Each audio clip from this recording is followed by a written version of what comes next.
Today's message is called Forgiveness and Letting Go. So I believe that forgiveness and letting go are those are actually tied together. Those two words.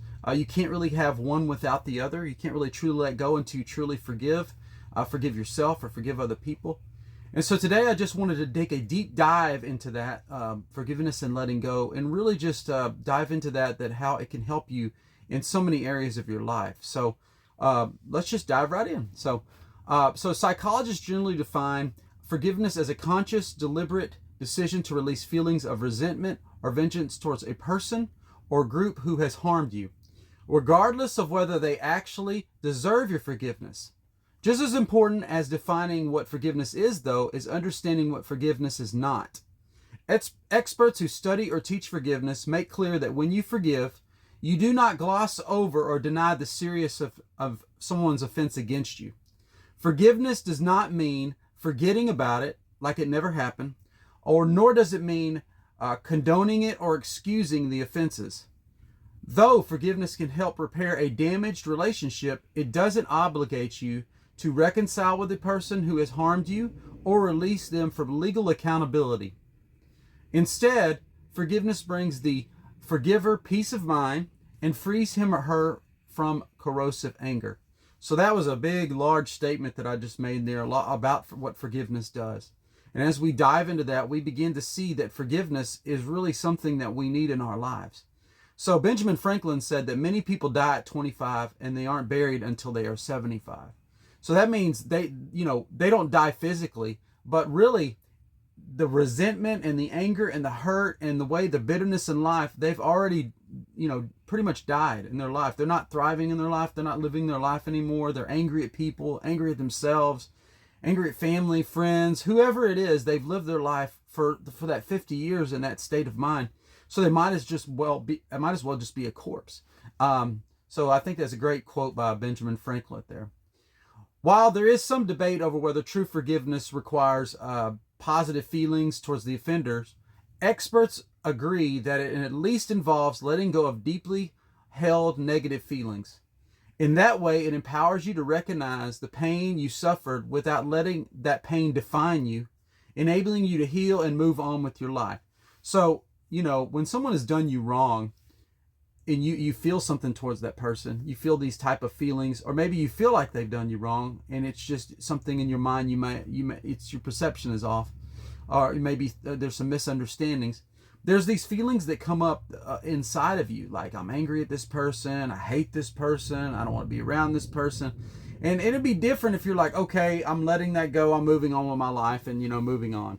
But when you start to harbor those feelings and you don't let those feelings go, and you're holding on to that person, you're thinking about that person all the time, every time you see them, that you get angry, or every time you're around them, you feel these feelings of, gosh, I wish that they were lived in a different town, or they lived in a different city, or they weren't anywhere near me, or I wish this would have never happened, I wish I'd never met this person. All these thoughts that can come up in your head, about this person. I hope they get what's coming to them, These things can really just rot your soul. They can eat at you.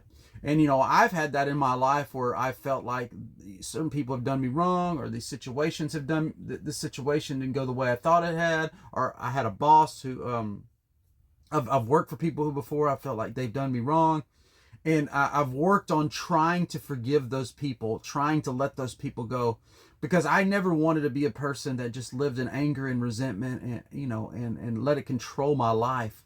And so I think that's very important for us, from what the stuff I've just read, that we do forgive, but we're not like saying that it never happened, but we're saying I'm gonna forgive this person. I'm gonna let this situation go, and I'm gonna try to move on. So today we're diving in to try to talk about how to do some of that. How do we let someone go? So, as I was explaining it, I thought about a story. Is actually a mentor pastor friend of mine shared with me about this lady that came into his office and was saying that, talking about her mother. He used to, counsel people. And so she was talking about her mother, how her mother did her wrong. And she had all these bitter feelings towards her mother. And, she could never forgive her mother. And she just keeps seeing her mother in her head, repeating these. Her mother used to speak negative words to her. And so she said the words, I'm just rehearsing the words in my head all the time. All I can think about is how much I don't like, how much resentment and hate I have towards her. And I just keep hearing her voice in my head. And her pastor, the pastor that my mentor at that time, he actually said to her, "So is your mother alive?" And she said, "No, my mother, she's dead." And so, in a lot of ways, you would think, "Oh, I'm sorry about your mother. I'm sorry about these, what happened to you. I'm sorry about, all the things that happened to her, the abuse, verbal abuse, mental abuse, all the things you went through as a kid." No, he said something to her that was very important. I think it was straight to the point. It was actually truth. It's what she needed to hear. It's not what she wanted to hear, but it's what she needed to hear. He looked at her and he said, "Lady, your mom's dead. She's gone. She's buried in the ground. She ain't even in that body anymore. She's already moved on. She's dead." And the lady got real upset. Like, "How could you say that? You don't have some sympathy towards me. That's kind of just blunt, And he said, "Well, the problem is she's dead, but you keep digging her back up. So she's gone, girl, but you keep digging her corpse back up and bringing her up out of the grave. She's gone." So remember what I was telling you. She also needed to let go in that situation. She needed to forgive her mother. She needed to forgive herself and let go of those feelings towards her. And so I think that was very important because she was digging up her mom. Her mom has been dead for years. And she's living as if her mom was still living with that voice in her head, as if her mom was still alive, but her mom's long gone. And so I think a lot of times we do that too. We things that should be buried and gone, we dig that back up, and we try to, rehearse those things. So I wanted to just move on with it here a little bit. So something to think about when you are forgiven. When you're truly forgiven, you learn to forgive others. When you're forgiven, you learn to forgive others. So let's break down forgiveness a little bit. Forgiveness, the Greek word is, I'm going to try to say these right, aphiame and chorzomai. So aphiame means to forgive the sins. This is in the Greek, to forgive sins, to set free, forgive sins, set free, release or discharge, canceling of debt, or releasing someone from commitment. The other word, chorzomai, comes from the Greek word charis, which means grace, forgiving each other just as God forgives us. So 2 important words. When we forgive someone with the idea of aphiamai, we let something go. We don't bring it up again. We don't let it take over our hearts. And that's huge right there. We forgive someone with the idea, when we forgive someone with the idea of aphiamai forgiveness, we let something go. We don't bring it up again, and we don't let it take over our hearts. Because truly, when you don't forgive someone, that person that you don't forgive, they move on. Sometimes they move on with their life and they may not even think of you again. But you have let you've let it take over your heart where it controls your life. So that person's not even around you, but they're still controlling you. Their words, their actions, they're still controlling you. And I know there's some deep hurts out there that have happened to some people. They've been hurt in really bad ways by people that are very close to them. But the thing that you have to do is you have to let that go. You've got to just forgive that person and let that go. Is it going to be easy? No.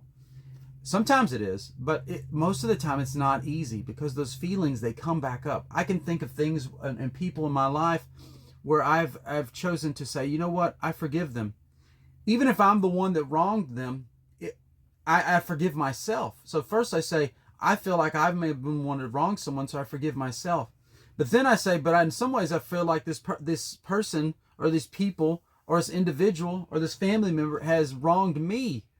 And so I have to forgive. I have to just work to forgive them.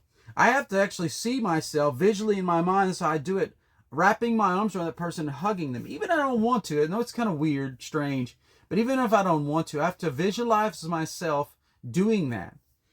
I'm letting you go. I'm forgiving you, and saying it over again. And sometimes you're like, okay, I feel good. I've forgiven that person. And then what happens? Those feelings come back up again, and you have to do it again. It is a process sometimes to really let people go.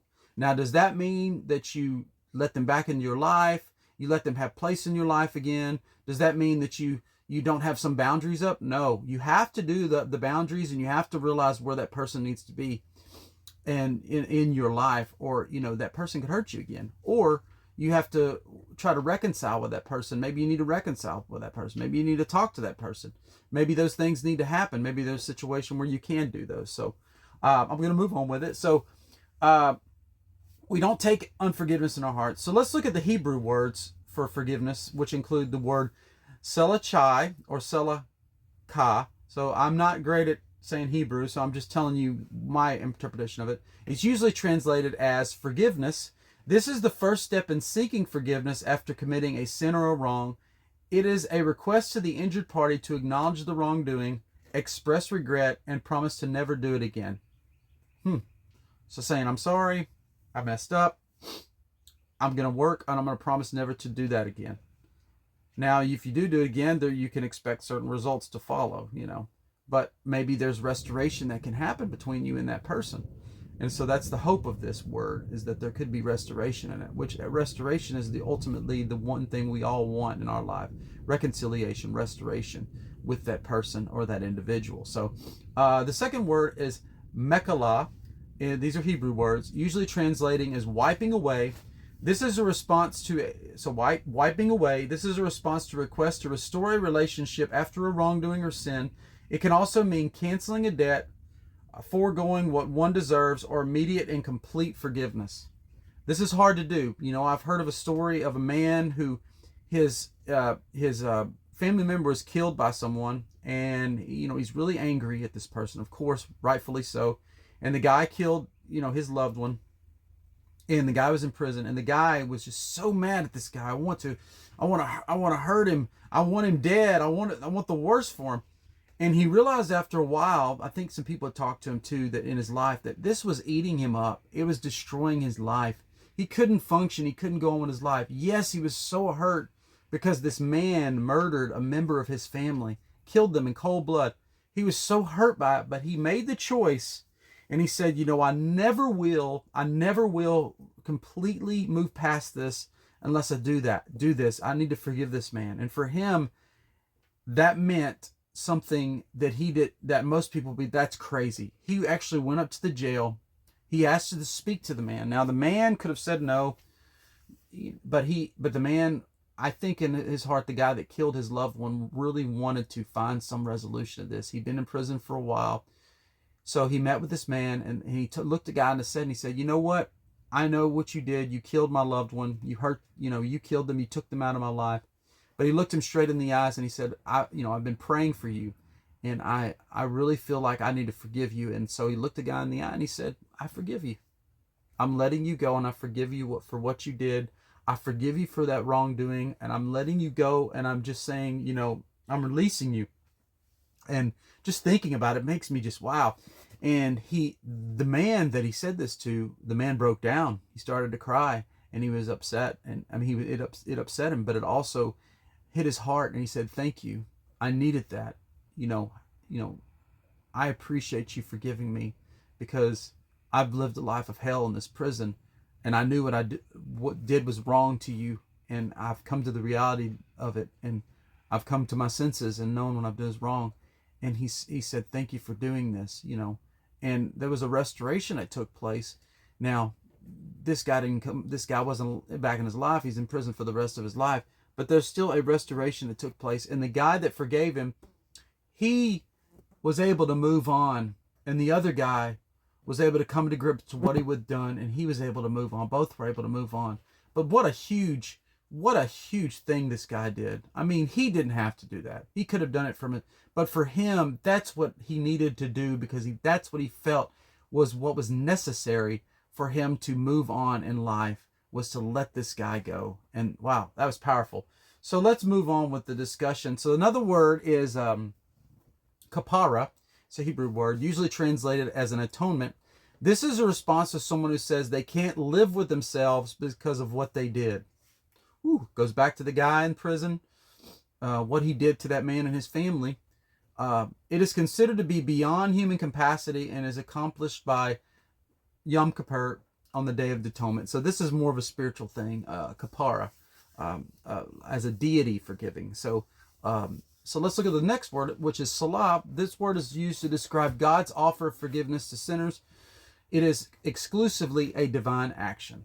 So that's more, we're going to dive more into that later in the discussion, is a divine action. So let's look at what Psychology Today says about the forgiveness. Let's first look at anger. So in forgiveness just doesn't, when you don't forgive someone, it's not like, I'm not going to forgive this person, I hate this person. Most of the time it's tied to anger. And so today we think about that. We think about the word anger.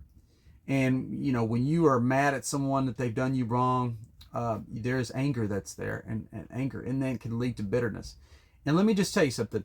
Nothing's wrong with being angry. So some people will say, don't be angry, don't be mad. And there's nothing, that is a normal human emotion to be angry about something.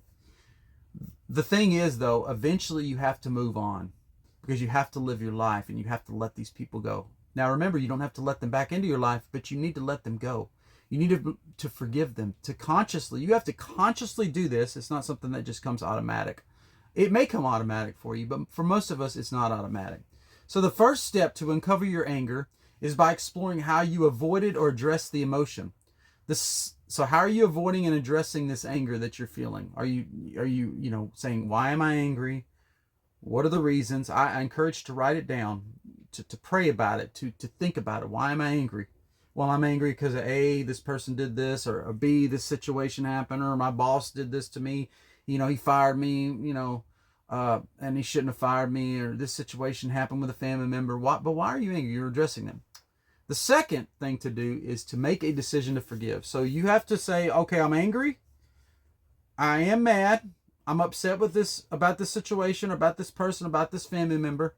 I'm angry at myself because of what I did and who I wronged. So you can be angry at yourself, beat yourself up, guilt trips yourself. But the second thing to do in that, you've acknowledged it. Okay, it's there. The anger's there. The feeling's there. The emotion is there. It's there. I'm acknowledging. I'm not ignoring it and trying to move on, because I think that's bad, when you do that, because it starts to affect every part of your life and you don't even realize it. Psychologically, emotionally, mentally, spiritually, physically, it can affect you physically, man, make you sick. The second thing to do is to make a decision to forgive this person. So I'm going to say, I'm forgiving them. I forgive them for what they've done. And to begin by acknowledging that ignoring or coping with the offense hasn't worked. It's not going to work. I'm just telling you right now, to bury anger, to bury unforgiveness, it's not going to work. It's going to affect other parts of your life. It's going to make you jaded. It's going to change your personality. If you're a kind person and you have those things in your life, it's going to mess you up. So you have to try to start working towards that. Not overnight, but try to start working that. And therefore, forgiveness might provide a path forward. So there's a way forward with it. You may not see the way, but eventually, as you learn to let that anger go, as you learn to forgive that person, to say, I have these feelings, they're there, I'm going to forgive them. I'm going to release them. Very, very, very big thing to do. Okay, and so we give you the first step, uncover your anger. It's the second, make a decision to forgive. And the third is to cultivate forgiveness by developing compassion for the offender. This is a big one, people. This is a big one. You got to cultivate forgiveness by developing compassion for the offender. Reflect on whether the act was due to malicious intent or circumstances in the offender's life. So this is crazy, right? Now you're uncovering your anger. You're saying it's there. You're making the decision, I'm going to forgive them. And now you're saying, not only am I forgiving them, but I'm going to have compassion, like the guy did toward the prisoner who murdered his family member. Now I've got a compassion for this person. I think this is where I think in our culture today, we get to 1 and we get to 2, right? We uncover the anger, we get to counseling, we uncover it, we address the emotion, we forgive the person, we're releasing them. But then to go a step further and start to have compassion. Why did this person do me wrong? Why did this family member do this? Why did this boss do this? I can think back to a boss that I had who was an alcoholic, and he fired me. He randomly just fired me on my birthday. Crazy, I know. And because he was shorthanded, I'd already worked my shift, and he was shorthanded, and he wanted me to come to work. And he fired me, right? So I was upset about that, because I got wrongfully terminated. And so, but that meant me going through the process of, trying to, get unemployment. And so put me out of a job. The stability was gone there. And even with unemployment, I wasn't making as much. Of course, if you've ever been on unemployment, you know that works. So I started developing, but I started to say, why did this person do this? And in my mind, I thought the reason he does this because A, B, and C, the alcohol. He had a lot. I saw that when I worked with this individual, he had emotional issues. I knew that, and I said, you know what? This guy's only doing these things because of what is happening in his life. It's flowing out of his life. It's flowing out of his heart, and it's flowing into other people. And I made a decision to have compassion for him and to say, if I ever saw this guy again, I would say I would be having a good attitude. I want to have a good attitude towards this person. And to start to have, it's raining here, so to start to have some compassion and some mercy for this person and try to understand why they did what they did to me. Does it make it right? No. But it gets me in a place where I can start to relate to them because I see we're all human, and I can kind of see myself in there and say, hey, given those set of circumstances, maybe I would do that to somebody. And to say, I need to let this person go.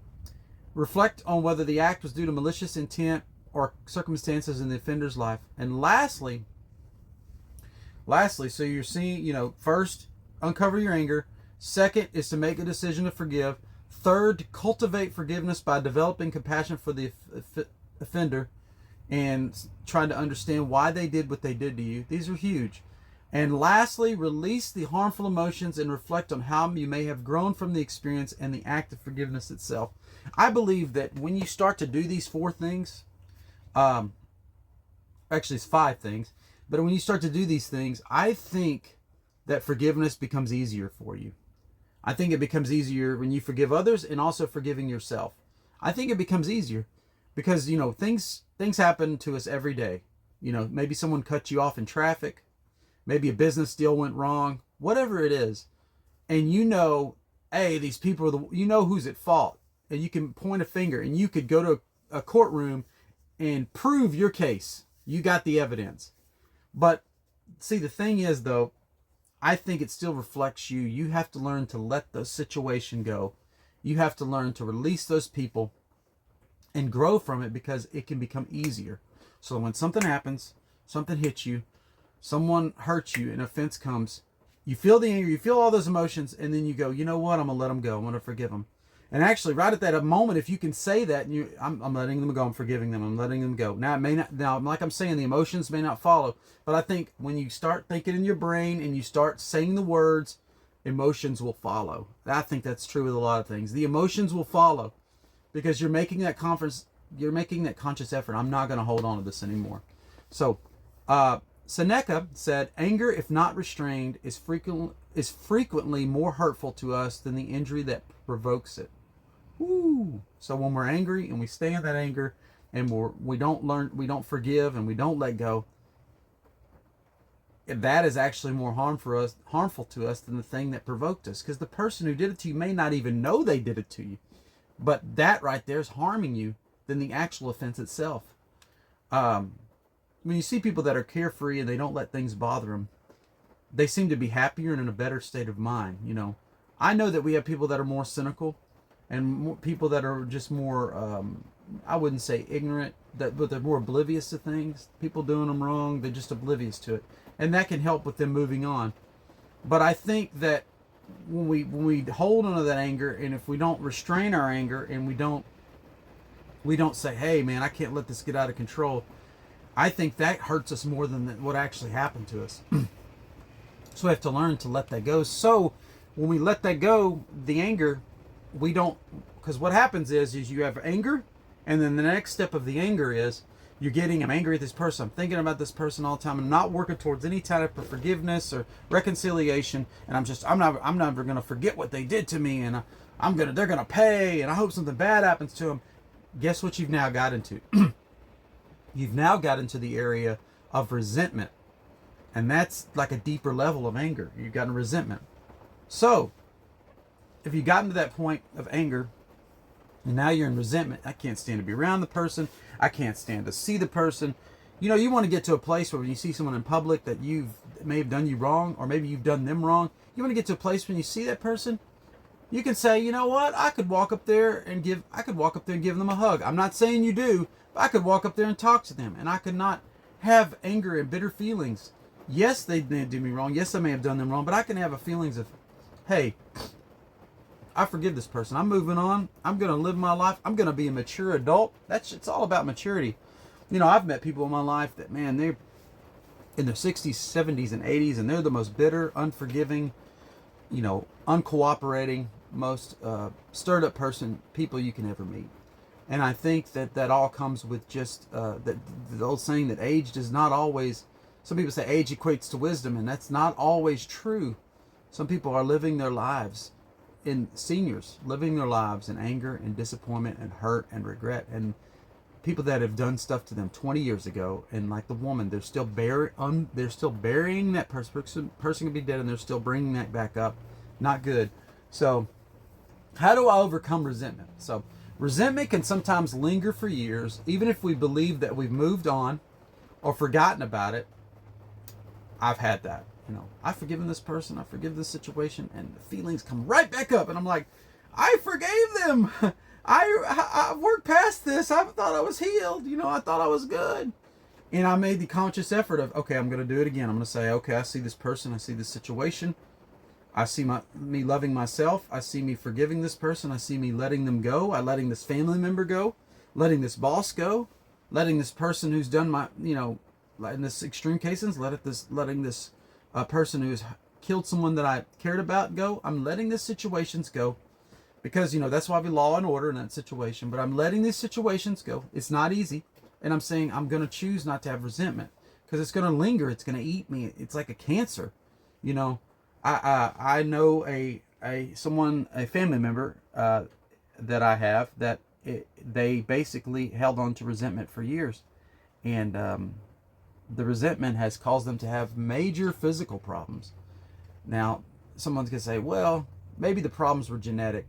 And I can say, I think with this person, the problems are not genetic. The person, these problems that they're having, I think they've been brought up by years of resentment, anger, unforgiveness, bitterness, envy, all these different feelings, and it's now physically showing itself, you know, because those things can stress you out. So, to release resentment, reflect on why the person may have committed the offense, sit with the pain, and then try to forgive the other person, because forgiveness can instill a sense of strength that overpowers bitterness. Forgiveness can instill a sense of strength that overpowers bitterness. You know, you got to do this. You got to sit there, through meditation, whether you journal, whether you're just speaking it. You have to do these things. You can't just say, if someone's really wronged you, they're good, and then the feelings come back up, and you just try to, like I said, you just sit there burying the feelings. You can't do that. You actually have to go in, and you have to do the work. You have to put it in. If you really want to move past things, you have to do the work. You know, the work, as they call it, saying I've heard over the years, the work to stay at rest, the work to be at peace, the work to forgive. You have to do that work. It doesn't come overnight. It is something that you have to work on. So it can instill a sense of strength that overpowers bitterness. If forgiveness ultimately instills peace or healing, there is no action too severe for forgiveness. So now we're getting into some major forgiveness. There's nothing that anyone can do to you, or no situation that can get you to the place where you don't forgive. You know, I think about Jesus. I think about the cross. That's what comes to my mind. He made the ultimate forgiveness by saying, I forgive mankind, and I want to release them from the burdens of their wrongs. And I want to put that on myself. And that's what I think about when I think about forgiveness, you know. And so I just think about, you know, resentment. It sucks out a massive amount of energy, and it drains you. It takes away the person that you are. So you want to try to move past resentment. You want to forgive. You want to go through those 5 steps. Those are all important. So now that you've done that, you know, as we work through that, forgiving someone else, now that you've trying to work on forgiving someone, which is a conscious effort, now a lot of times we don't forgive ourselves. So we've done a wrong, we've done someone wrong, we've done a group of people wrong, maybe we've done our coworker wrong, a family member wrong, and we have not forgiven ourselves. We shame ourselves, we guilt ourselves.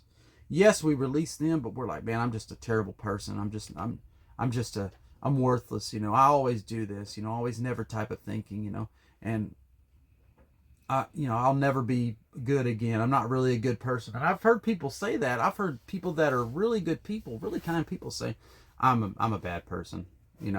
Or I'll never amount to anything. I'm just a worthless human being. I suck as a person. I did these things wrong. I deserve this. I deserve these things to happen to me. I'm not saying if there's that commit crimes and there's a penalty for that crime. That's not what I'm saying.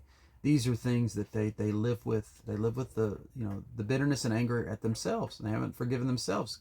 Maybe they've done an ultimate wrong to someone, or they've hurt someone in some way that's deep, but they hadn't stepped back and say, you know what? I need to let myself go. I need to love myself. It says, love others as you love yourself. You have to love yourself first, love who you are, before you can really truly learn to do any of these things. It's actually the first step. I messed up in this situation, coming to grips with and saying, I messed up. I did the wrong thing. I made the wrong choice. I said the wrong words.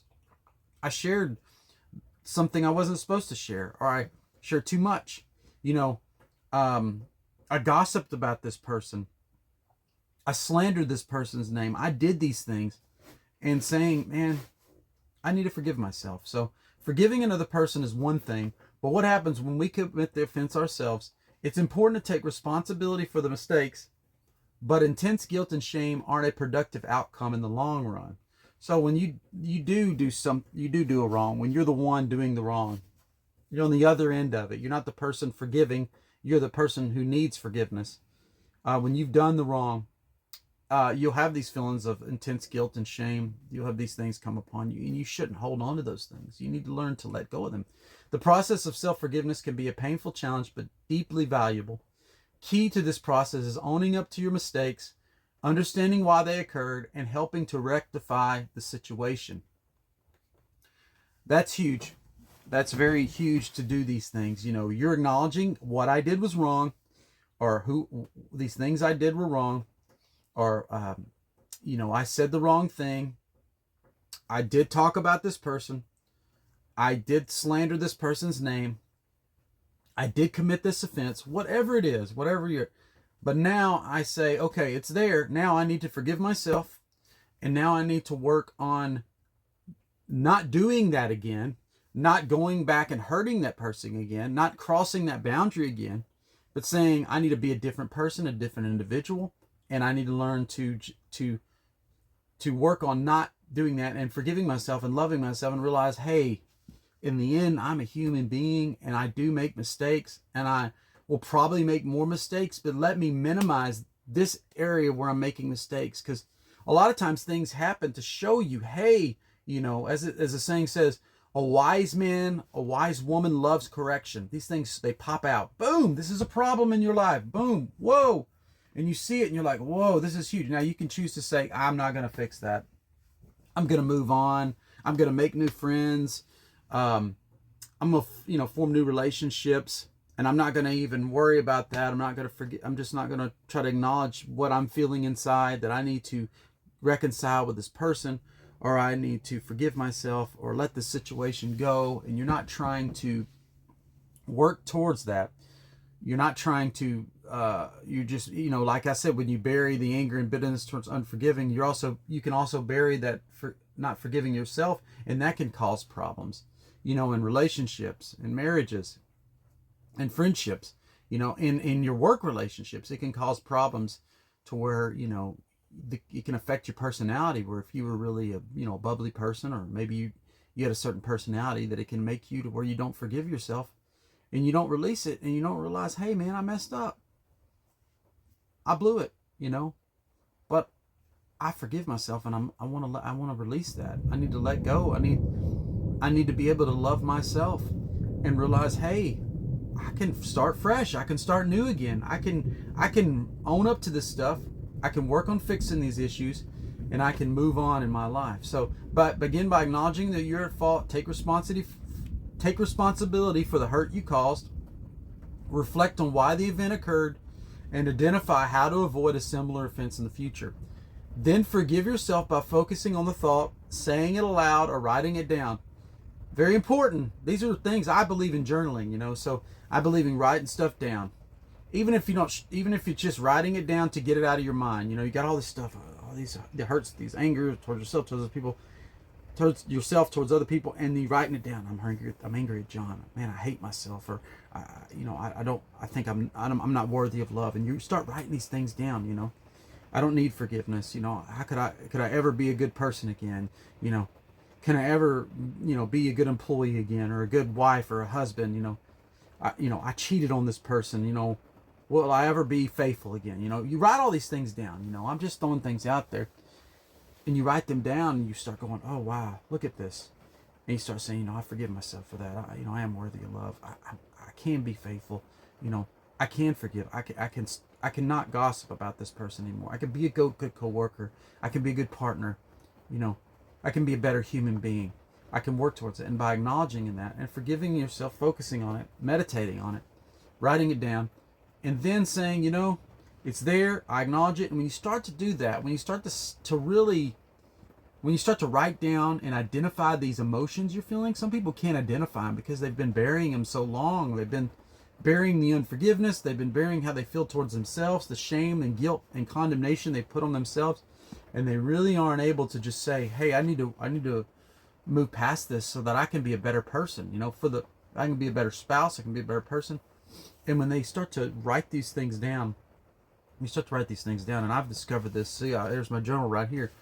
And I write things down. I don't always write down, dear diary or dear journal, here's how my day went. But I write down some things sometimes. I forgive myself. I love myself. I can go forward. I'm a blessed person. I have love in my life. I'm compassionate. And saying these things, my old pastor used to say confessions. You just confess things. A bunch of confessions. And saying these things, and some people are like, that's hogwash. But what you say, it goes into your brain. Your brain sometimes doesn't know the difference between certain things.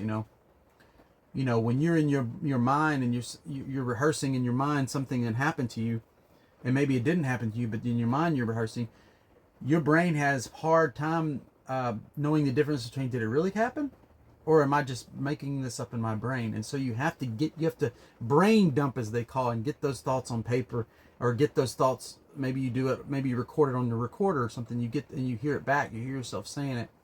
You have to get those out of your mind and get those at a place so you can see what you can get those feelings into words, and then work on forgiving yourself and forgiving the other person. So then you go another step, and you go up. If this is something that you can do, you go to apologize to the person.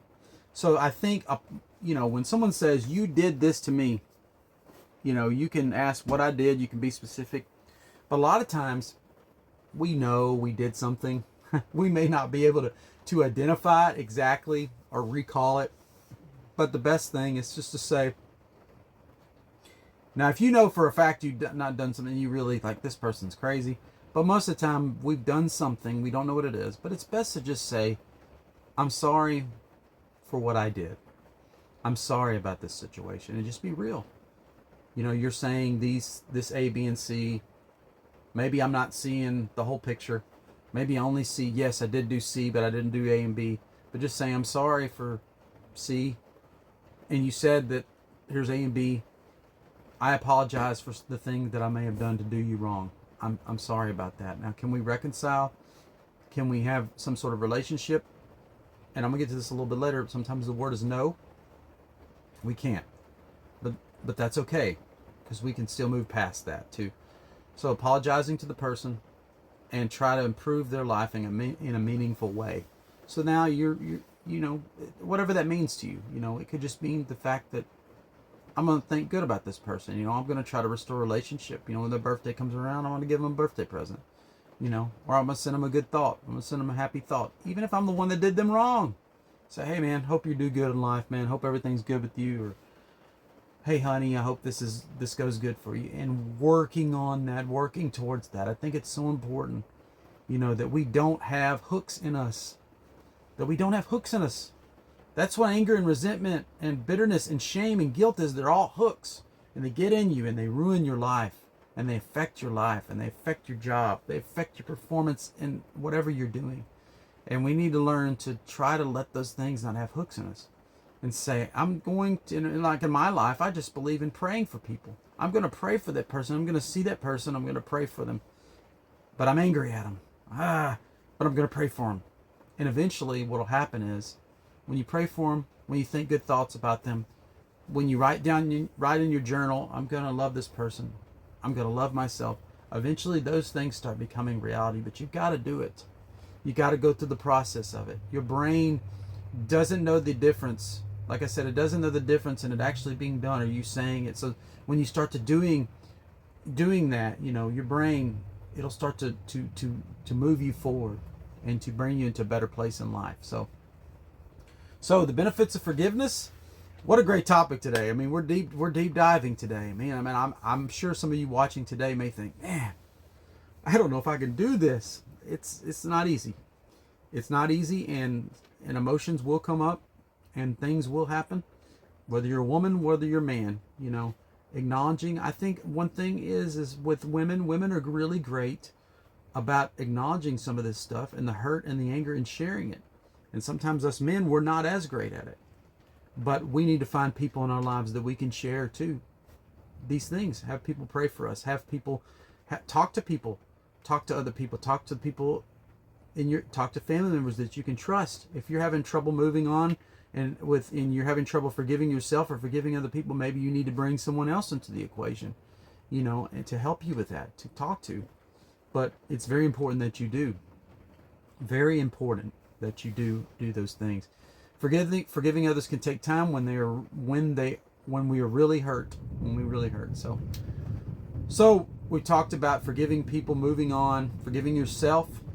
So what if we got to the place now that we've gone past, I don't forgive them, I'm resenting them, and now I'm going to get revenge on them, and so I'm going to make them pay.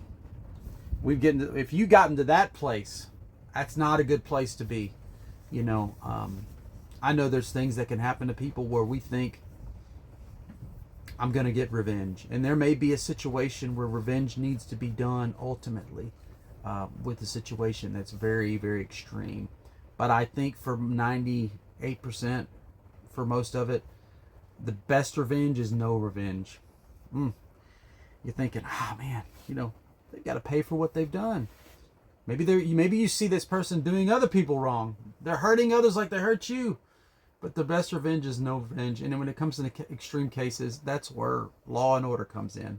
That's where law enforcement and the court system and justice comes in, I think that's where God allows the law of the land, because that is the way of correcting behaviors that can't be corrected through, talking to someone or just, working on it one-on-one and handling extreme people. Psychopaths, sociopaths, handling those people that have extreme cases where they hurt people and they kill people. So those situations are an exception to it, but there is the law and justice that need to take care in those situations. So the best revenge in most situations is no revenge. So pray for them. I express that so much. Pray for them. Maybe you're not a believer and you I don't believe in a deity, but I think the best thing is maybe you just see them in your mind, and that way of acknowledging that is to see yourself forgiving them, see yourself letting them go. But I believe in praying for them. Forgiveness and forgiveness therapy has been linked to greater feelings of happiness, hopefulness, and optimism. The process of forgiveness can also protect against serious conditions such as anxiety and depression and post-traumatic stress disorder. The act was also shown to benefit cardiac patterns by significantly lowering their blood pressure. Man, a lot of what people are going through today, I'm not saying all of it. I know some of it's genetic, some of it's how they eat, but there is a lot of stuff going on with people physically where they go into the doctor. Sometimes the doctor's like, I can't figure what's wrong with you. But some of it, a lot of it is linked to unforgiveness, bitterness, anger, resentment, and them holding on to it and being stressed about it and letting it affect it. If that body, the cortisol level is just staying at such a high level all the time, they're in this fight or flight, scenario in their mind, replaying things, traumatic things that have happened in the situations, and not trying to move past them and not forgiving and not letting go of situations, that can affect you physically. And it's something that you need to let go. And some people have high anxiety, sometimes just because they haven't worked towards forgiving themselves in a situation with their family member, or forgiving a family member, or forgiving someone in their lives. And that's something that we have to work towards. Very important. We don't need to live our lives angry, because it can affect us physically. It goes from here to here, the emotions, your brain to your emotions to then your physical body, and then ultimately out of you too. And it can cause you to do things that are bad. If you're angry on the roadway, I'm angry, and you run someone off the road and you kill them, there's going to be a consequence, and there's going to be an action that takes place to correct that behavior in you. Or you can get to the place where you say, I'm angry, but I'm going to let them drive. Now, I brought up traffic because I have had some really bad road rage in the past. I've not run anybody off the road, but I've had some road rage where, I'm telling them they're number one, or, I'm yelling at them, screaming at them, riding their rear, and getting mad, or I'm a very passive aggressive driver, slowing way down and making sure they're stuck in traffic, and working my own personal life to say, I gotta let that go. Because if I get out there in a wreck and I get killed, or I hurt someone, I'm taking away their loved one. And if I get killed, I'm affecting my family. It's selfish of me to do that, And so thinking about some of that, not taking revenge. So harboring anger and resentment leads to the body to release stress hormones like cortisol and adrenaline whenever the person comes to mind. So every time that person comes to your mind and the resentment, that you're actually bringing high levels of cortisol and adrenaline into your life, because you're not letting the person go, and you're not trying to work towards mentally forgiving them, giving them that big mental hug. I'm not saying that you have to give them a hug. I'm going to repeat that again. But trying in your mind to get into a place of compassion for them, to understanding.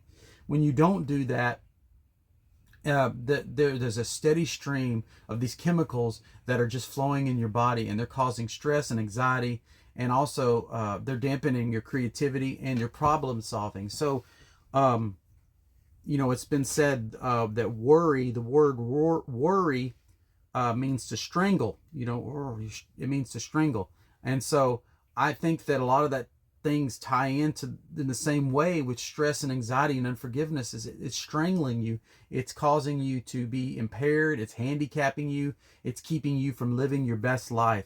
And so I think if you can work towards forgiving that person and not living in anger and resentment, that can be very important in your life. So I think it's very important to try to let those people go, so that those things, you can flow freely. If it affects you physically, that means it's affecting your blood flow, it's affecting your heart rate, it's affecting your brain, your thinking, and you can't make rational decisions because you're letting these things, that cortisol and those chemicals, are going into your bloodstream, and adrenaline all the time. And you're in a constant battle. You're battling in your brain. You're battling because you haven't worked out that forgiveness, forgiving yourself and forgiving other people. So what are the emotional? So we talked about these things you need to do. So what are the benefits? Forgiveness offers many positive psychological developments, such as reducing unhealthy anger. So it reduces unhealthy anger. It repairs potential valuable relationships. It grows you as a person. And exercising goodness in and of itself, no matter the response. In addition to personal benefits, modeling forgiveness for others may lead to intergenerational and even societal improvement. So when you forgive others and your family members see you forgiving others and you've letting go of situations and you're forgiving yourself and not beating yourself up too much, the people in your life, they see that, and it models a behavior. And then also it's how you can raise your kids like that. Hey buddy, we're going to forgive this person. I know they stole your lollipop, but let them have the lollipop. I'll get you another lollipop, whatever that means, And so we can begin to teach our kids that, and teach our family members that, and teach our friends that, and to share, love is contagious. Forgiveness is contagious. Forgiving myself is contagious. It's like, I feel so good. I'm not beating myself up anymore. I'm taking it easy on myself now. I feel so good. I'm not mad at this person anymore. I'm letting them go. When I see them, I don't get angry. And so letting it go. Holding no record of wrong and no grudges, being unprovoked and holding no records of wrong. You simply love them, seeing beyond your need for them to be or not be any certain way. So let's think about that. I'm going to forgive this person. I'm going to let them go. I'm going to release these feelings. Now, that's on me, right? I'm going to forgive myself. I'm going to let myself go. I'm going to try to work past that. And I'm not going to beat myself up anymore. I'm not going to shame myself or guilt myself, because I am worthy of love, and I am also worthy of being forgiven, And so I need to do that. And then it's also saying, I've forgiven this person. I've let them go. I'm not going to try to change them now. I'm going to let them be who they are. They may go on to hurt someone else. I'm not going to try to change them, because I'm the one being changed by the actions that I do, regardless of what they do, regardless if they come by, if they're like, you want to reconcile, and they're like, no, I don't care about you anymore. I don't want to be around you anymore. I hate you. When I think of you, I don't like you. Regardless of that, they may still be mad and upset with you. You're saying they don't have to change who they are. They don't have to be anything. I'm not going to want them to be anything around me. But in my heart, when I see them, I'm going to have love for them. I have nothing but love for you. I'm going to think good thoughts of them. I'm going to wish the best for them. Now, like I said, this is a process. It's working through it. But I'm going to see them and I'm going to say, you know what? They did these things to me that are wrong. Or I'm going to see this boss. He did this that's wrong to me. I'm going to see my partner, my spouse. They cheated on me. They did these things. But like I said, if they do that, you have the right to abandon ship. But I'm saying, if you can get to a place where you work past that and you say, they did me wrong, but I'm going to let them go and I'm going to forgive them. And that is huge, a huge thing to do. But then you don't try to change them. In a marriage relationship, you would try to be like, hey, let's work on this. Can you be a better person? And they can work on that's a little bit different. But I'm just saying, initially, you say, I'm not going to try to make them into something they're not. I'm going to let them go. That guy that cut me off in traffic, he's probably still going to be angry and go on his way. He's probably going to, cause someone else's day to be bad. But guess what? My day's not going to be bad anymore. That boss that fired me, man, he really messed up things. I'm in a bad place financially, but you know what? I'm going to let him go and I'm going to move on. He may still make someone else's life, a living hell, but he's not going to make mine a living hell anymore. And those people that, did me wrong, I may not agree with them and we may not see eye to eye, but I'm going to forgive them and I'm going to release them. And I think that's so important in our lives, forgiving and releasing people, because you know what? We can't become complete people if that doesn't happen. The true meaning of how you love someone is when they dishonor you, not when they demonstrate love to you. So I know we're getting into some really things. How can I love this person? I don't love them, But I really think if we're getting to a place where we're really truly forgiving people, we see these people with compassion. And we start saying, you know what? I'm going to have compassion for this person. I don't have to let them back in my life. But I'm gonna learn to move on from it and say, I care about you.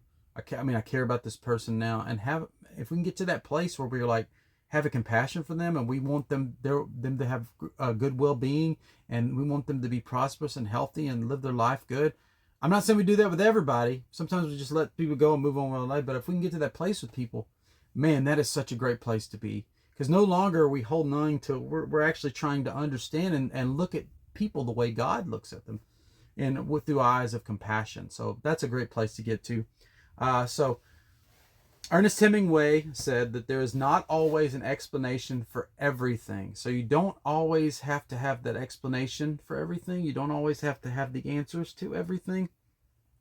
And a lot of times, the answers are not going to come like you want them to come. So let's look at a few scriptures today. I'm going to share the first one with you today, which is, let's see, Hebrews 12, 14 through 15. I'm sharing it out of the NIV. So talking about forgiveness and letting go. It says, make every effort to live in peace with everyone and to be holy. Without holiness, no one will see the Lord. See to it that no one falls short of the grace of God, and that no bitter root grows up to cause trouble in you and defile many. So that's another way we're talking about that bitterness that gets inside of you. And when that bitterness gets inside of you, that unforgiveness, that causes a root to take place, which may cause even worse problems in your life. So being able to forgive, to see people, forgive yourself, forgive other people, and letting it go, and working on releasing those people, forgiving those people. And as we talked to, journaling, meditation, visually seeing them in your mind, praying for them, stuff like that, to let them go. And then when that root of bitterness comes up in you, as it says, the root of anger and the bitterness and strife comes up in you, it actually affects everybody around you. And it becomes poisonous, like it poisons you, and then it poisons everyone around you. So that's something that we really want to work towards getting away. And these are the ways to do it. So I'm also going to look at another scripture, which is Ephesians 4, 31 through 32. So I'll pull that scripture up to you. It also says, get rid of all bitterness, rage, and anger, brawling and slander, along with every form of malice. Be kind and compassionate to one another, forgiving each other, just as Christ God forgave you. So we work on forgiving other people, and so that bitterness, rage, and anger, and brawling, and slander, and forms of malice don't take root in us, and then we let them go. So crucial in our lives. I think these are, we're going to have, if it said that, it says that offenses will come. They're going to come in your life. You're going to be offended. You're going to be affected. You're going to have people do things to you wrong. You're going to do wrong things to other people. But learning as this cycle of, hey, these things happen. Yes, being quick to forgive and then letting them go and moving on with life, and not letting these things affect you personally, and being a person who's compassionate, because if you don't, it's going to slowly poison you, and it becomes contagious, and you're going to slowly poison other people, or you're going to hurt people and affect other people's lives. And that's not what we want to do. We want to try to love each other and be compassionate towards each other and live at peace with each other as much as we can. So as we get back to this discussion, forgiveness and letting go, 1 John 1:9 also says, that talks about God not bringing up our failure again. So basically, when we've done something wrong, we go and we ask for forgiveness from God. God doesn't bring that failure back up again to us and remind us and condemn us. And if someone says that he's bringing that back up, I don't think that's the God of the Bible. I think that's a different God. So it's a different spirit. So in my opinion, 1 John 1:9 makes it really clear that God's not bringing those things back up again. So neither do we. We need to try to be imitators of God. And if we want to be imitators of God, we need to do that through forgiveness and letting people go, and working towards forgiveness, and living a lifestyle of forgiveness and no resentment, no anger, no malice, and letting people go. So psychologists define forgiveness as a conscious, deliberate decision to release feelings of resentment or vengeance towards a person or a group who has harmed you, regardless if they desire your forgiveness. So regardless if someone's like, I don't care if you forgive me or not, you are doing it so that you can keep yourself in a good place. This was said by Fred Lusky, if you would like the quote from that, where that was from. So forgiveness is the lack of prejudice and the open-heartedness to move forward. So now you're trying to move forward, and this is how you move forward in life. Very important in life. We don't talk enough about these things because we don't think enough about them, that they affect us like they do, but they will affect you if you walk in unforgiveness and bitterness and resentment. You're going to be affected. It's going to affect your life, and it's going to allow, and it's going to hurt you. It's hurting you more than it's hurting the other people. So it's good to move forward with that. The essence of forgiveness is to be resilient even when you don't get what you want. Man, that's so big. Like I was talking earlier about not trying to change the person, but you're actually changing yourself, and you're keeping yourself in a great place. You're keeping yourself in that optimum human condition, to keeping yourself at a place where, hey man, I'm not affected by things anymore. Like the surfer says, hey man, be cool, man, just be cool. You see the stoner, hey, be cool, man, saying stuff like that. Just be cool, man. And that's kind of the what we need to have in life. Just be cool, be relaxed. We need to be at a place where I'm cool, I'm relaxed. Now your personality, you're very driven, you're very results oriented, but you need to have that internally where I'm cool, I'm relaxed, I'm not holding on to the hurt any longer. Someone out there, let the hurt go. If you're here listening to this right now, it's time to let the hurt go. It's time to let the pain go that you may have caused into the person, and time to move forward. You've been dealing with it for years, and it's time to let it go. So the essence of it is something different than the picture of how it should be. So you don't get what you want out of the person. They need to change, but you need to be at the place where if you don't get what you want, just going forward. You may not get the results you want out of this situation after you forgive the person. After you try to seek reconciliation, after trying to move on, you may not get the results that you want, but that's okay. Move on. Make new friends. Form new relationships. Be a better person. Move on from those situations and forgive yourself. It's okay that it's not going to work out the exact way you want it. The best thing is it's one day at a time. This is not going to be instant. It's one day at a time. I'm moving forward. Okay, I'm still a little mad at John over here, but I'm going to move forward. I'm going to forgive John. I'm moving forward. Oh, so these feelings come up. I'm still moving forward. John's not changing, but I'm still moving forward. John never changed. 20 years later, John's still the same person. But guess what? I've changed.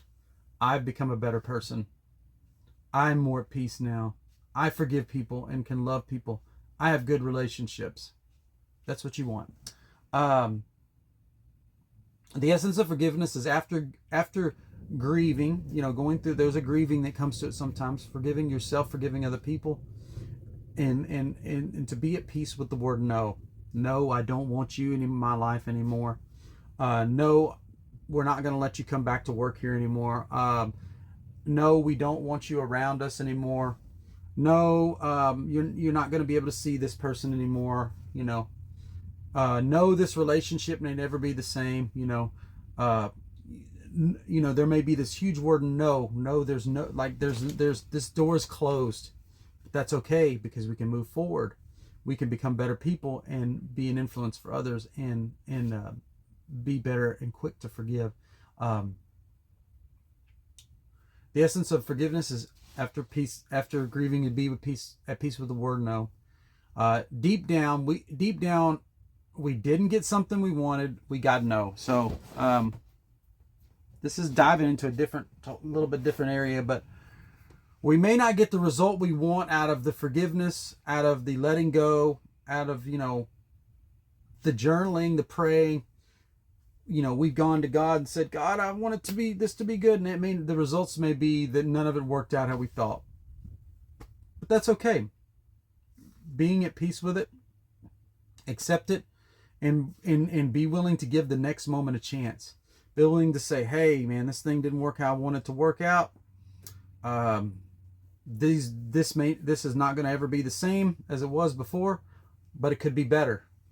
It could be better, You could have better people in your life. You could have better, family members that you can get to know, or people that are friends that become family, and you are able to move on in life, even though this door is closed. You might have wanted reconciliation, but the door's closed. You might have wanted your job back, but that door's closed. You might have wanted these people to forgive you, but that door's closed. So whatever that is, being okay with moving forward. You're deciding. Jordan Peterson is a psychologist who said To decide to move forward courageously into the land of the unknown, that is the secret of the good life. So when you've gone through these situations where you have worked through forgiving yourself, you've worked through forgiving other people, and there may be no reconciliation, there may be no, it may seem like there's no good way for you two to be back together, you know. Letting go. So, you know, without forgiveness of yourself and forgiving other people, now what you need to do is you need to let go of the situations. You got to let go of people. You got to let go of things that you can't control.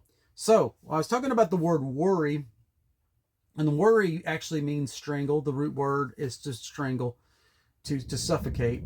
So Ernest Hemingway, great quote by Ernest Hemingway, says, worry a little bit every day. In a lifetime, you'll lose a couple of years. If something is wrong, fix it if you can, but train yourself not to worry. Worry never fixes anything.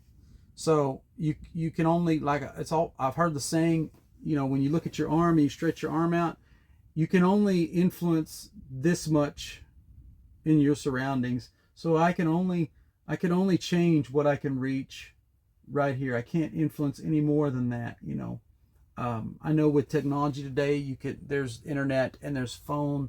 You can call too, you know, on phone. I know those things are there, but I mean, you got to get to that mindset. I can only affect what's right in my little circle here, and I'm going to talk about that again, about your circle.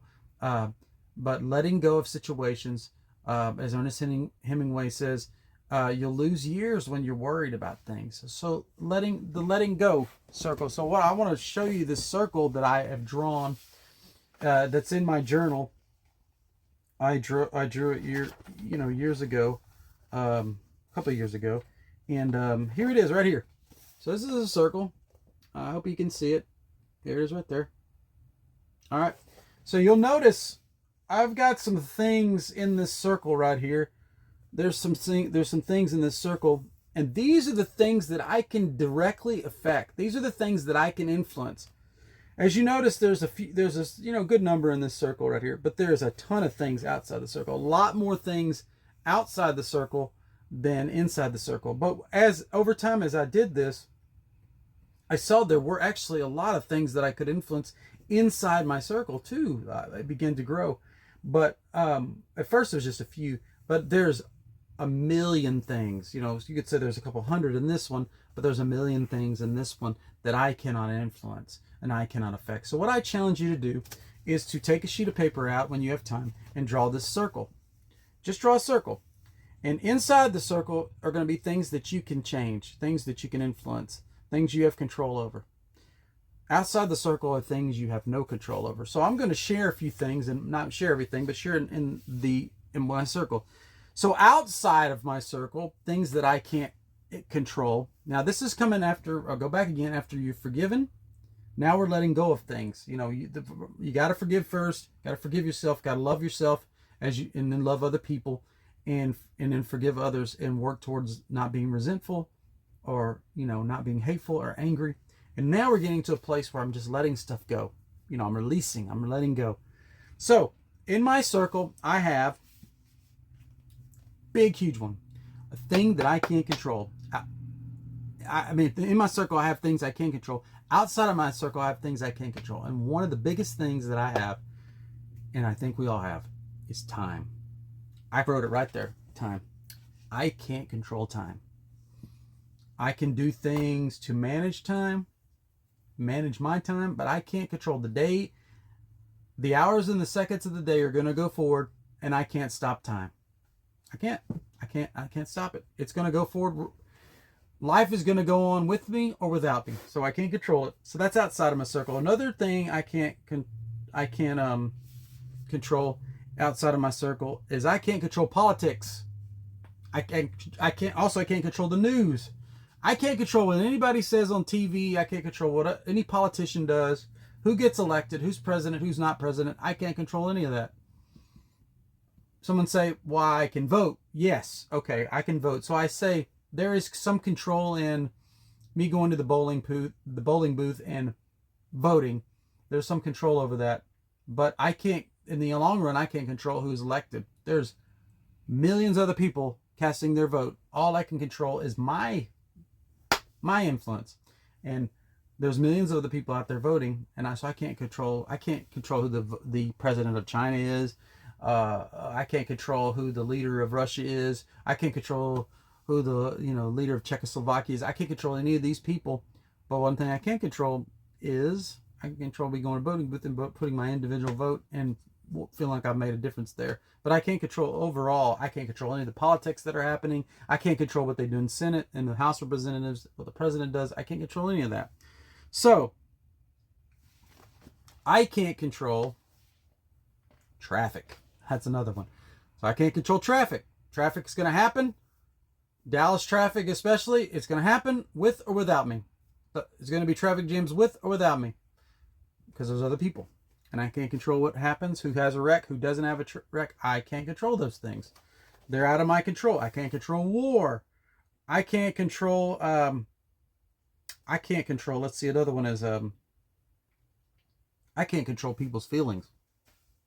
You ever had times where you've done something really good for something, but the reaction to it is not what you expected? You thinking, I've done this great thing for something, and they react.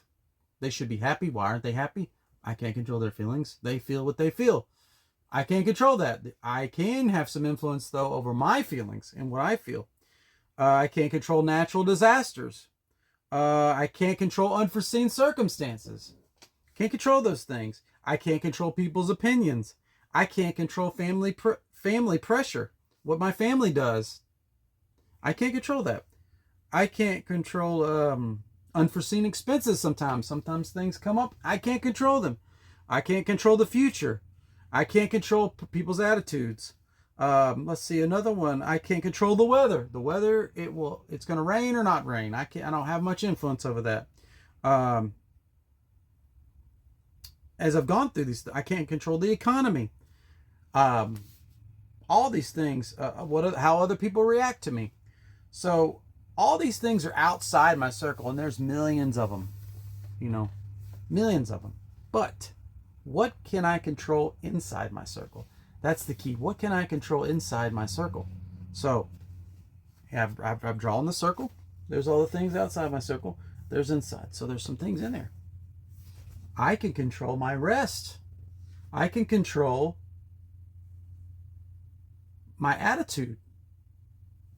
So I can control the time that I can get a certain job, and the job has certain hours, and then be off certain days. And then I can choose on these days, I'm going to sleep during these times, I'm going to rest during these times, take time for myself. I'm going to go to a movie, or I'm going to go out and play football, pick up football with some friends. I can control those things. I can go drive my car. I can control what I speak. I can keep my mouth shut or not keep my mouth shut. The mouth is a weapon. I can use it as a weapon to hurt someone, or I can use it as a healing for people. So I can control those things. I can control me and my relationship with God. How much time I pray. How much time I don't pray. I can control my responsibilities. I have certain responsibilities to do.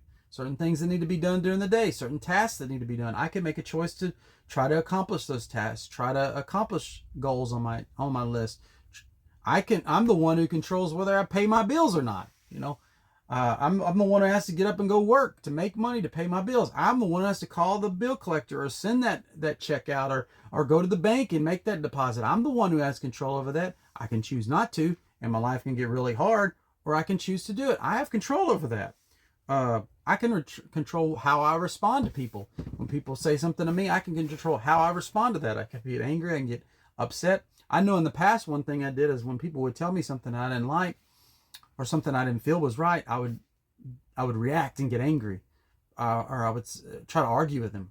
And now I'm getting to a place where I try to listen and try to understand more, and try to react.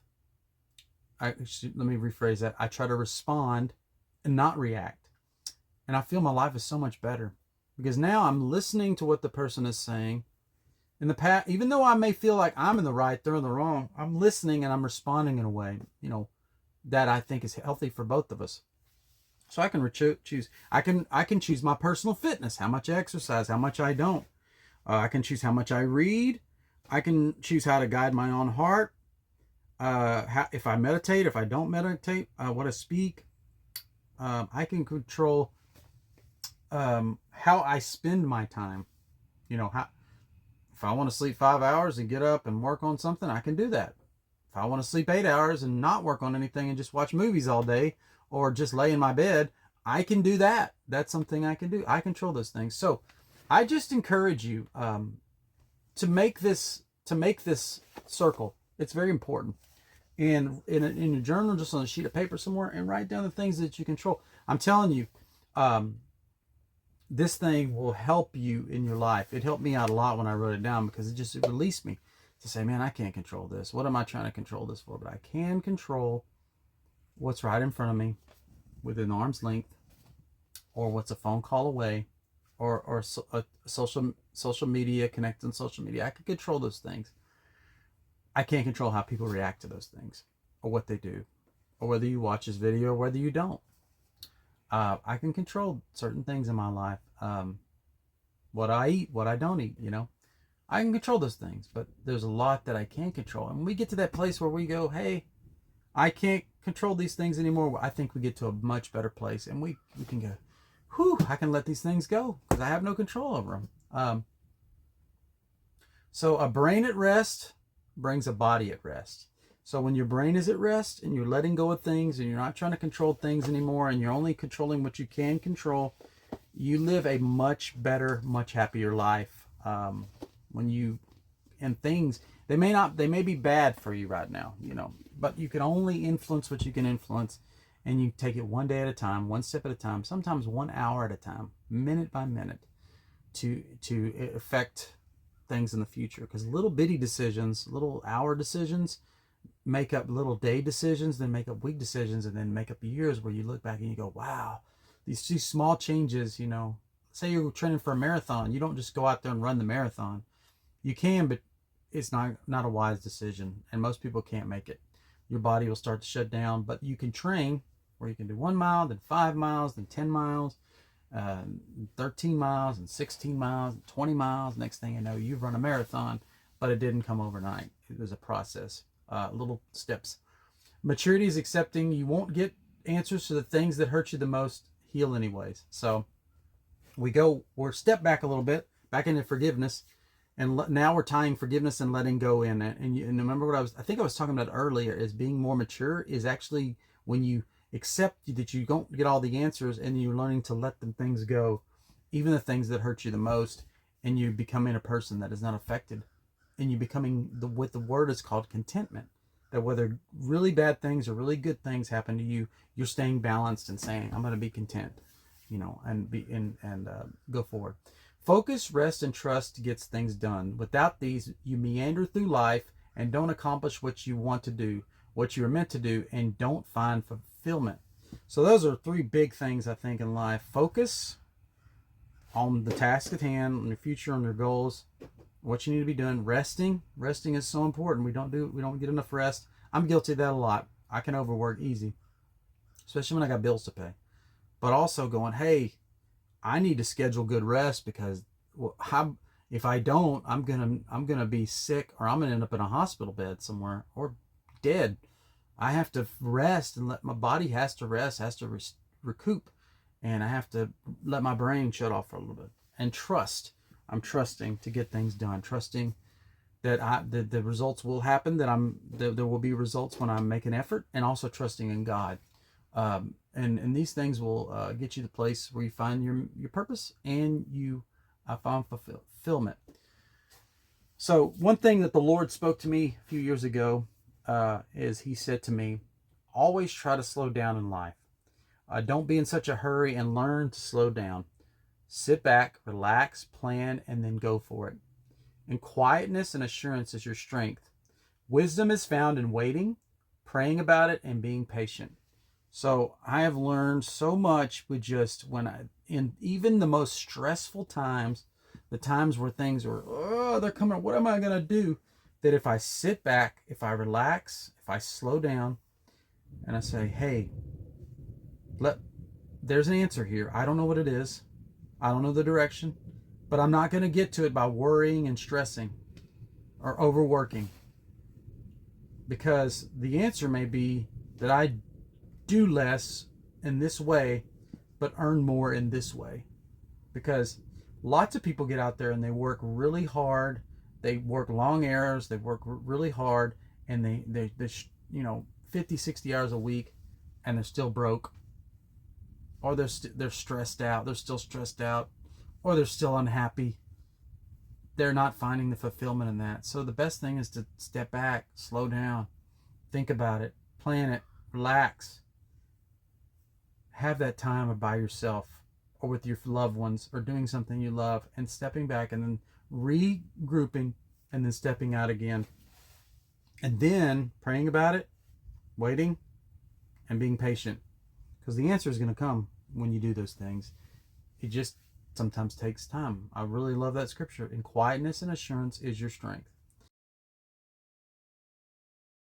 So quit trying to put out all the fires, in life. You'll see things break out around you. Really what your ultimate goal in life in letting go and forgiving is to be in a place of peace and being at a place of rest where you're not trying to control everything, but you're at the place where I can only control what is right here. I can only control the influence of where my life goes and what I do in my actions, and getting at that place in life where you're not trying to control all those things and you're letting it go. And there's these, the situation. I got to solve this situation over here. I got to fix this over here. I got to make this happen over here. Quit trying to put out all the fires. That's not for you to do. There may be things for you to do, and that comes back to knowing what those things are you need to do. Sitting back, relaxing, resting, praying about it, writing it down, looking it over, planning it out, stepping back at a place of peace, and then out of a place of peace and out of a place of assurance going forward and making the decisions that you need to make and not trying to solve everybody's problems.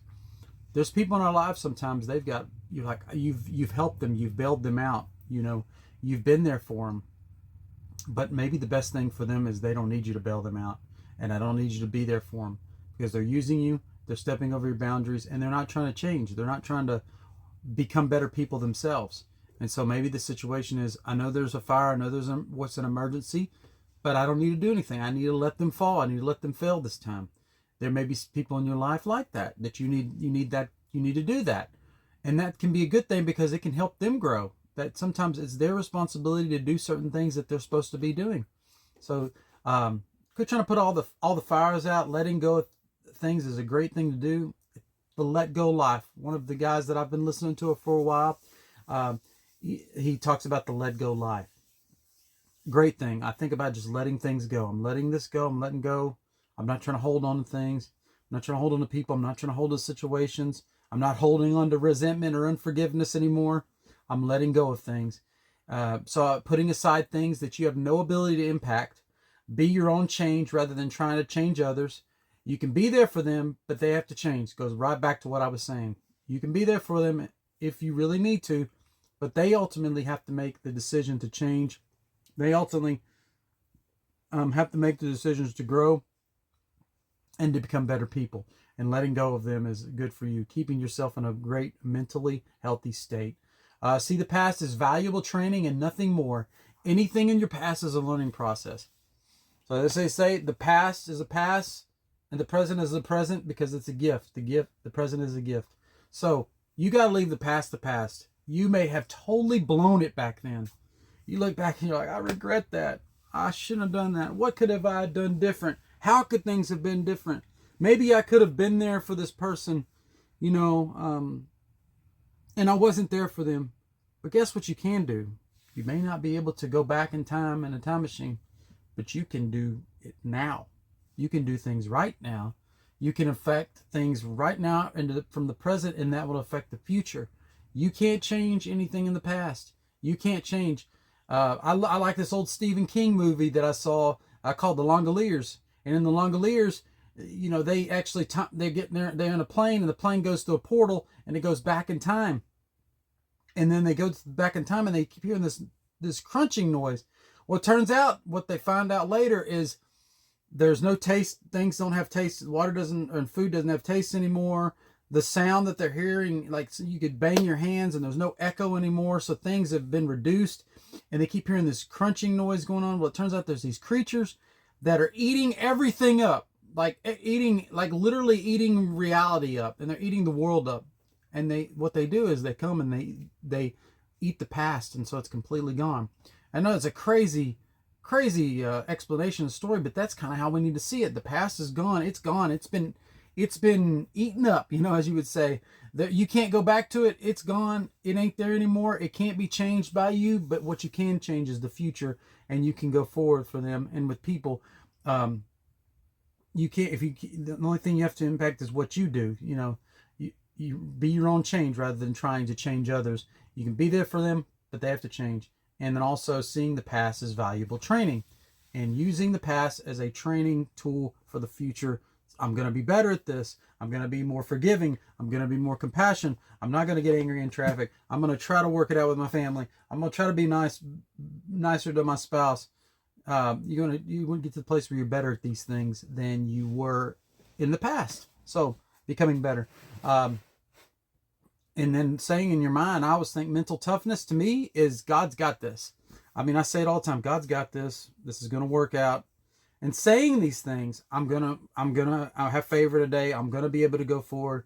I'm blessed today. My life will turn out good. These things will work out. Like I was saying, my old mentor, old pastor used to say confessions, and confessing those things seems ridiculous, but it goes into your mind, and then it goes into your emotions, and it can affect the rest of your life. And then knowing that God is okay with you, then knowing like the creator of the universe is actually okay with you. And I think that's a huge thing when you know like God's got this, I can trust him.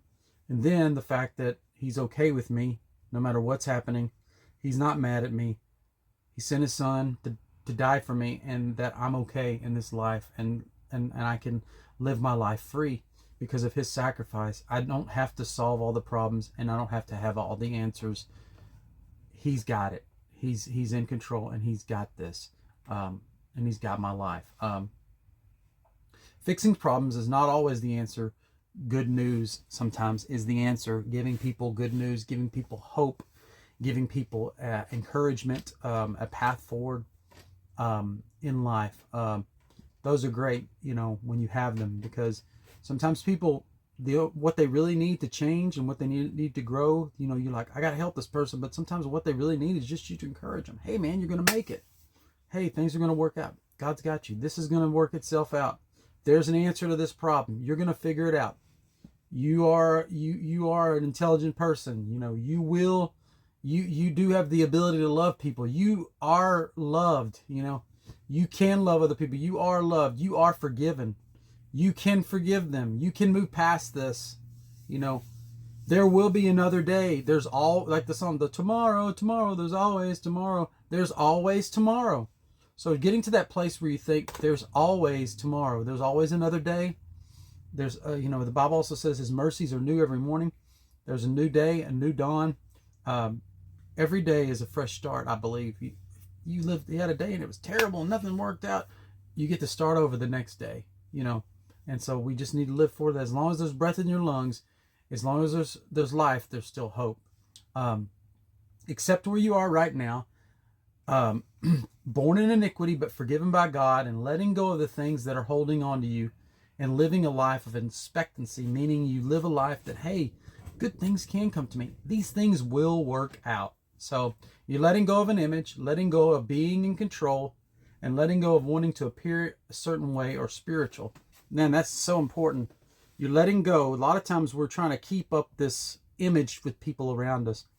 Now, I'm not saying you don't dress nice and you don't try to look good, and you don't try to, keep your hygiene under control. I'm not saying you don't do the things where you dress for success. I'm not saying that, but you need to get to the place where it doesn't really matter.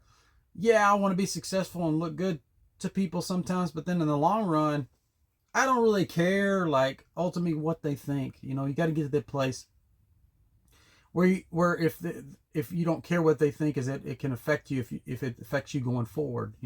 Now if you care what they think is in regard to their opinion, that's okay to have what people think about you, their opinion of you, if it's beneficial to you, if it's helping you grow. If it, if the correction that's coming to your life is good correction, is helping you. But if it's not, then you should get to the place where you just don't care. I don't care what they think about me, whatever. I know what I'm doing is right. I feel like it's right in my heart.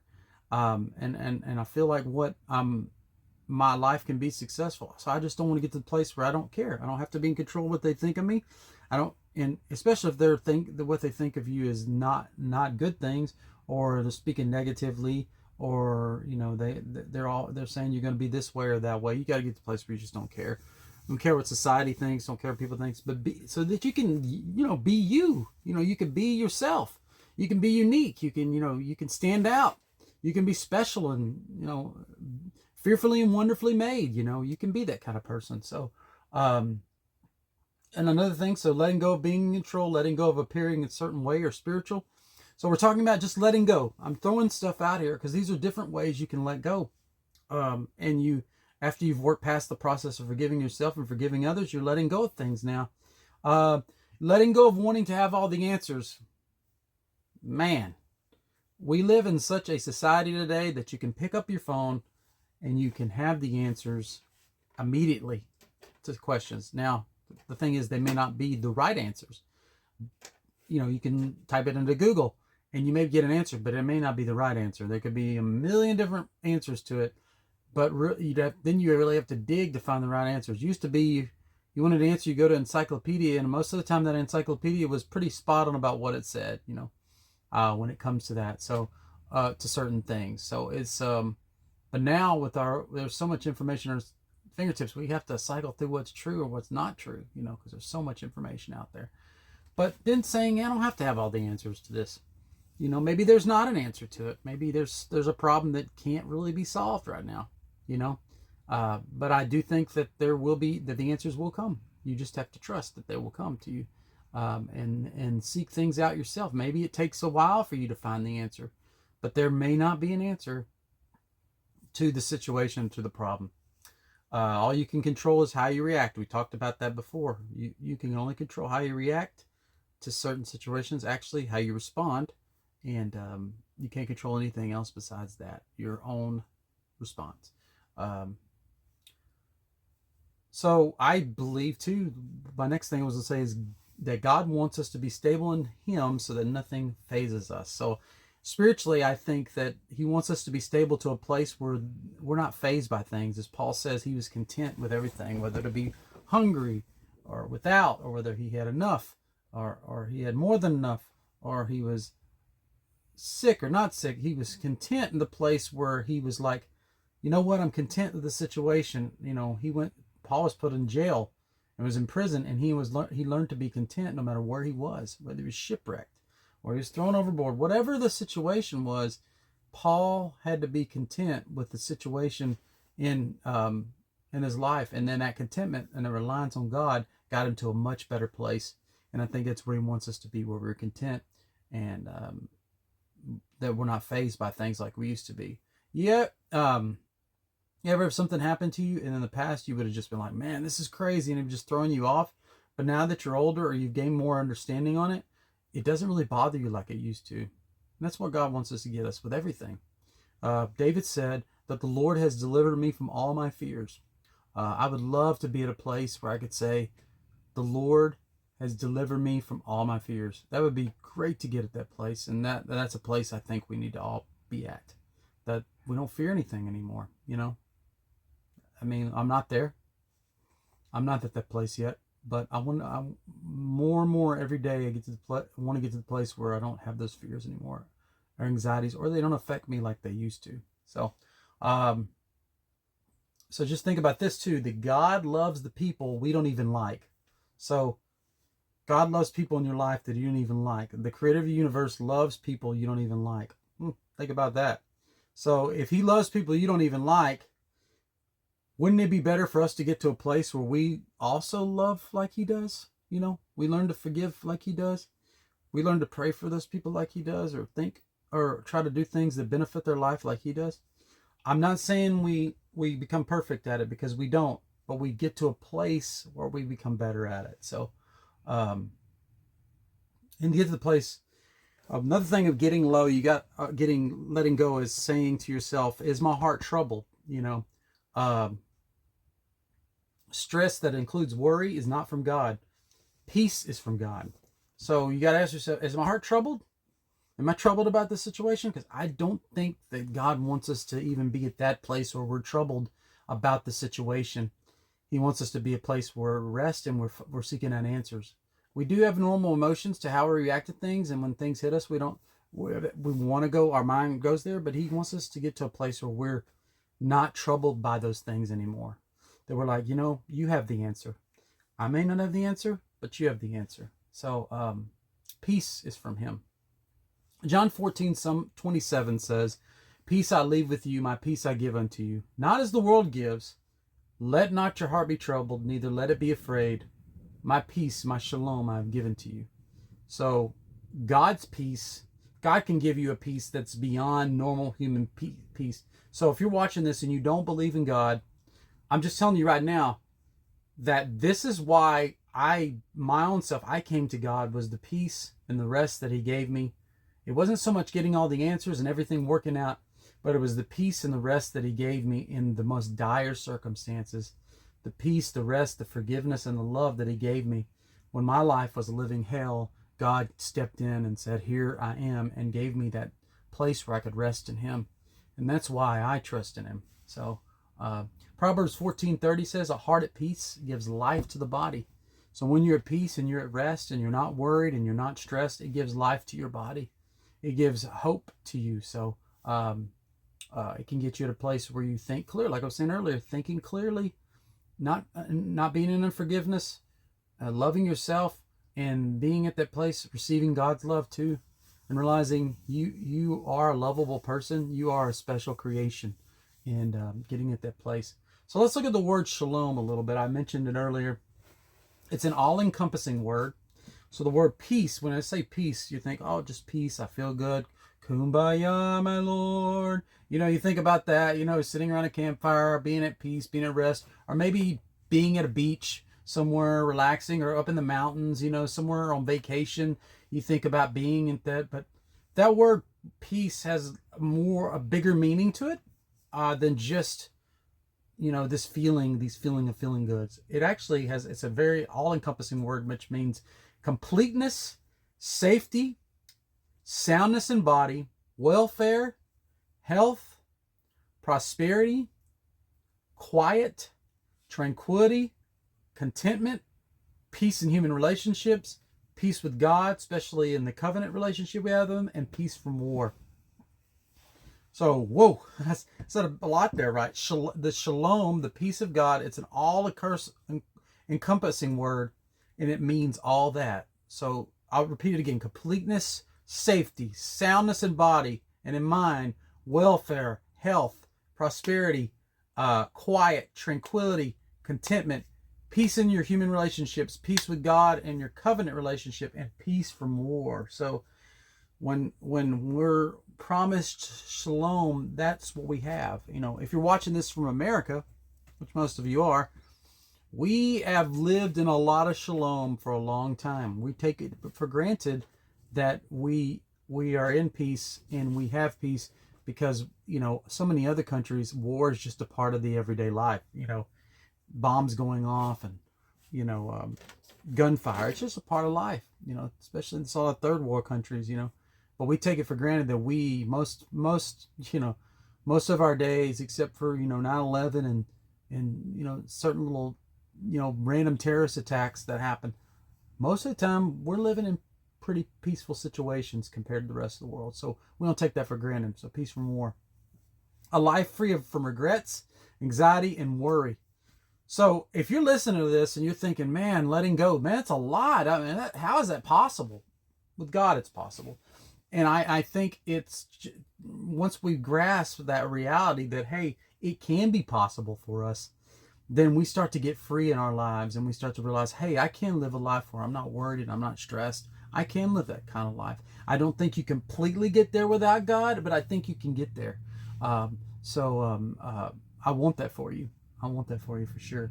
A life of peace in the storm, free from all struggle, because the struggle is finished. So choosing that, and let me just say, Struggles going to come, situations are going to come, but letting us strive to be at a place where we don't, the struggle is around us, but the struggle is not in us, as I'm thinking about right now. So struggles around us, but it's not in us, and getting a place of perfect peace. My favorite scripture in the Bible, Isaiah 26:3, he shall keep him in perfect peace whose mind is stayed on thee. So getting to a place of peace, letting go of your need for others to feel a certain way so you can feel loved and secured. So around you, you're getting to a place where you're not having to have others feel a certain way about you for you to feel loved and secured. You feel loved and secured regardless of how they feel about you, as I was saying earlier.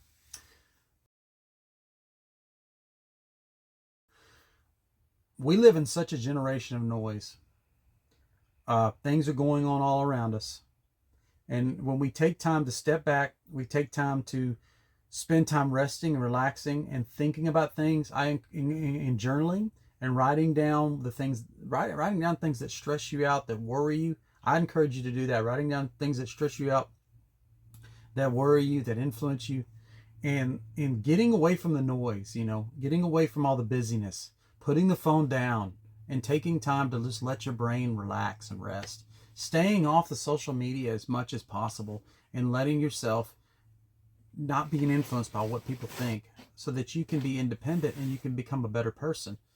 And getting to that place where you get to the place where you're getting away from the noise, and then also not hurrying in life.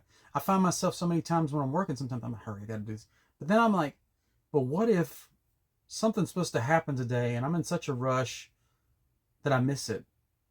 I run into someone and I'm in such a rush. I'm sorry, man, I can't talk to you. Or I run into, a situation where I have the opportunity to be compassionate. I can't be compassionate. I got things to do. You don't want to be in that. You don't want to be that way. I think about like New York City. There's just people, homeless people everywhere and there's people with situations going on and people just going about their day. They see something happen and they just going about their day and they don't care. They just look at it and go, oh, well, it's not my problem. And you want to be at a place where you're not in so much of a hurry that you can't see the opportunity for you to be compassionate and to give that forgiveness and love to other people. And so that's what I encourage you to do. Don't be in such a hurry in life. Always schedule rest in your schedule. Always schedule rest for yourself, and do your best not to worry about things. Don't worry. Don't let them stress you out. If whatever you're worried about or stressed about, I used to have this thing when I was trying to pray or meditate or concentrate on something, and things would come to my mind. It's always during that time things would come to my mind, and I would start writing things down, jotting things down. And I do that now too. Something will come up, I got to do this, I got to do that. And I just put it in the notes and I forget about it. I put it in my notes and I forget about it. And then I come back to it later. Oh yeah, I wrote this down. I always find out my mind works like that sometimes when I'm chilling and relaxing. Oh, I got to do that. I got to do this. I got to do this. I got to do that. So I got to go here. And then just relaxing and saying, you know what? I'm going to let my mind rest. I'm not going to worry. And then I'm going to write these things down, and I'm going to continue to do this, my meditation, my prayer, my alone time, my rest, and I'm going to continue to get to that place. Like some people will go on vacation and their mind is still at work, and so getting to that place where you're letting your mind be at rest and not worrying, because that's mental toil, it's mental gymnastics, and you need to let the brain just go. I love Caroline Leaf, woman I follow, said when you have thoughts come in your mind, just let them come in and go out. They're going to come, a feeling, a negative thought, go in and go out. Don't grab it, don't meditate on it, don't camp out with it. Let it go in and go out. Let it go in and go out, and just go on with life, So also things to do going forward, to help you accept people for where they are, accept situations for what they are, and accept not every action needs a reaction. So I know I'm repeating a lot of this stuff today, but I think it's very important, because even though some of this stuff may seem like simplistic, oh yeah, I can do that. It requires an action to it. You've got to do these things. So there are some situations where you do need to let people go. And I want to name 5 of them. Situations you need to let go of people. You have people in your life. So we're talking about letting go of people now. So you need to let these people go. You need to release them. You don't need to hold on to them anymore. So number 1, you're no longer surprised by their behavior. You're just exhausted. So when they act out or when they do it, you're not surprised by it. You let the person go. You're holding on because you're afraid of the alternative. Seen so many marriages like this. Examples of people that I know around me, marriages, holding on because they're afraid of the alternative. They're holding on to a relationship that has failed years ago. No intimacy in it anymore. Just people living together because they're afraid of the alternative. Instead of saying, hey, I do have security, but I need to work towards being independent again and trying to be happy again. I don't think there's ever an age where you can't be happy. Some people, wow, I'm just like this. I'm just going to be like this. But I don't want to believe that, because I just think it's a miserable way to live. Number 3 is you're making yourself small to make them comfortable. Don't do that. It's not good. Don't make yourself small to make them comfortable. Be who you are. Be great. If you're supposed to have greatness inside of you, be that greatness. Love the person, forgive the person, but be great. Number 4, if they left you alone, you will be relieved. So if that person, if that person's not around you anymore and you feel relieved that they're not around and it's stressing you out, it's time to let them go. You constantly have to remove your boundaries, but they don't. Man. If you're removing and you're letting down your guard and you're moving the boundaries that you have with that person and they're not doing anything, deuces, adios. It's time to let them go. So those are 5 reasons where I would say, in forgiveness and letting go, you need to let these people go as those situations. So you let go so that you can be mentally strong. I control my reactions. This too shall pass, and I embrace the unknown. Let me repeat that again. And one more. I'm grateful for what I have. Focus on the blessings and not the losses. 5, I can learn from this. And 6, I can forgive myself. So I'm going to repeat those 6 again. These are ways. Okay, here's some ways to be letting go and be mentally strong. Number 1, I control my reactions. We're going back to what we said in the earlier. I control my reactions. Number 2, this too shall pass. Number 3, embracing the unknown. Number 4, I'm grateful for what I have. Focusing on the blessing, not the losses. I want to stop on that one real quick. So being grateful for, hey, I have food, I have shelter, I have a roof over my head, I have the ability to speak, I have the ability to hear, I can see, I can drive a car, I'm able to, I have a job, just starting to be grateful. When you're in a place where you feel stressed or worried, or, you just don't think you can go forward, or things aren't working out, start to be grateful. Start to say, I'm grateful for these things.